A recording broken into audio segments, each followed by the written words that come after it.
You are listening to Twisted Morals, Chapter 3, written and created by Jasper BlackLace, audio by Koushi.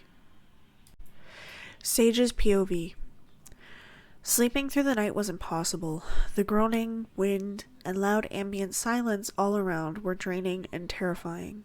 Thanking my busy schedule cutting into my coffee this morning, I can't help but feel lucky not to be turned into one of those crazy fuckers.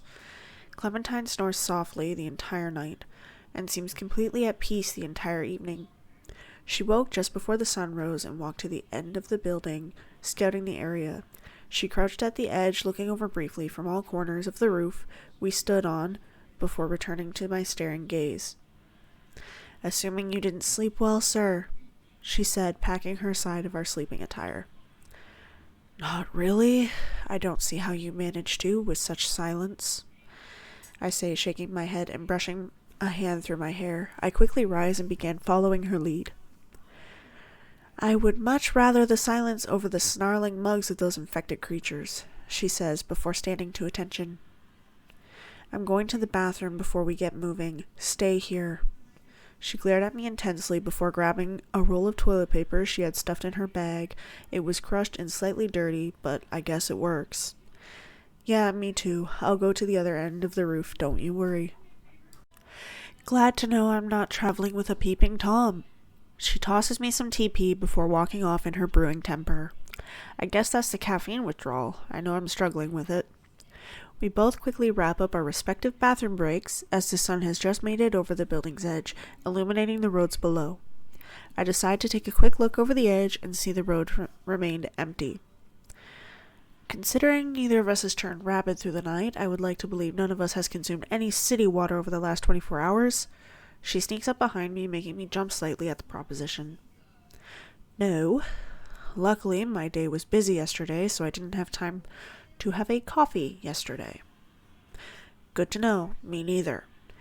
"Well, we only have minimal food and water right now. I don't plan on going toward the ground until we have to, so if you want a drink or food right now, we will have to ration until we secure more." "Why can't we go to the ground? I don't see anything down there." "We don't have anything to defend ourselves against those creatures, so I don't want to have another situation like yesterday just yet. Plus, we can make faster progress by climbing to the shorter buildings at the end of the street. Besides, we don't know who is left in each building." "Okay, fair point. It's like you've done this before." "Nope, I just like zombie shows and movies. Yesterday's scare was very insightful." She bounces on the balls of her feet before launching her bag onto her back and securing the buckle in the front. I follow suit minus the clasp because my bag is much smaller. She sighs and walks over, taking hers over, lengthening the clasp strap, and pulls my bag off. She gives me the larger bag, fastening the one I just had to her smaller, more nimble frame before helping me clip mine into place. "Next time, just tell me the bag is too small. Each bag has valuable items. If we lose even one, we will be down some useful supplies. Keep it strapped. It will help with mobility. Now let's move. We're losing daylight." She spins quickly, making her way toward a building at the same level as us before jumping across the small gap and facing me with an impatient look. "Did I ever mention I'm afraid of heights?" I shout from where I'm standing as I begin my stride to the same edge, and with my lengthy appendages, I step across to the other building. "Let's take a quick look to find anything we might need." She walks to the left side of the building and I take the right. I look across the road to a much smaller building, a retailer's office. Noticing we are currently on top of the clothing office for Heron's Delightful Fashion, I didn't find much, but I did see a short ladder I decided to bring to make the crossing of roofs a bit easier. She came back over with a short wooden handle and a plastic one. "Looks like I found some temporary defense measures," she says, glancing at the ladder before gesturing to keep going.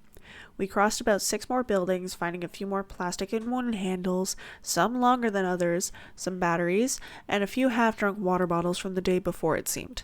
She poured them into themselves and gave us 4 more filled water bottles. I want to say about 8 hours into the day. We've crossed so many buildings I've lost count. We decided to break for a snack before continuing. She pulled out 1 bottle of water, and 1 bag of chips. When I found them, I didn't notice they were salt and vinegar, but I guess beggars can't be choosers. We ate and drank them in silence before we finished the bag and half the bottle of water. Looks like we need to keep moving. We have to make it to Heron's Food Co. factory ASAP, so we can find more food for the journey. We have maybe 3 hours of light left, and I really don't want to be down there at night. She quickly packs our bag back up and clips it to herself. Sounds good. I'm completely drained due to the constant movement and lack of sleep the night before, so my body is starting to slow down. I thought working at the office was hard, but nope. It's running from psychotic people turned into man-eating monsters. Throughout the day, the amount of infected people on the streets grew in volume. Where there was none at the other end of the street, there was at least 10 at this point. Looks like the ladder we found will finally come in handy here, sir. She points forward toward the next roof, gesturing to a wider gap than the previous one we cannot jump across. I stretch the ladder as far as possible, and it reaches the mark very easily, giving about 4 inches over the check mark on both ends. I hold my end down as Clem crosses over before she does the same for me. My clumsy ass trips on my last step, slightly twisting my ankle and landing right on my face. "Fuck, are you okay, sir?" she exclaims, pulling the ladder over quickly. Too quickly, drawing the attention of the below infected. Instead of worrying about that, she takes off her blazer, putting it into the bag before taking her t-shirt and biting down, tearing away the bottom layer of her shirt showing halfway up her midriff. She pulls out my leg quickly, removes my shoe, and wraps my ankle with a short piece of broken plastic lying around and her shirt stabling the ankle. "Thanks, but you didn't have to do that. Now your shirt is ruined." "Don't worry about something so trivial. I have a jacket in my bag if I get cold. Your injury can't get worse or we'll be stuck much too long. You have somewhere to be as soon as possible, don't you?" "Yeah, you're right. Let's keep moving." As I went to stand, she shoved me back down and sat beside me. "Drink some water. I'm going to scope out the next 4 rooftops and find more stuff. Hopefully, anyway. Wait for the adrenaline to wear off before getting up, otherwise we won't know your actual limit." She pats my shoulder, leaving everything but her wooden handle, and runs off towards the next building. Without even looking, she leaps across the rooftop before rolling out and landing on the top of the next roof. She is out of sight within the next few seconds, as I'm stuck here awaiting her return in self-pity. You have completed Chapter 3 of Twisted Morals, written and created by Jasper BlackLace and audio by Kawushi. We'll see you next time.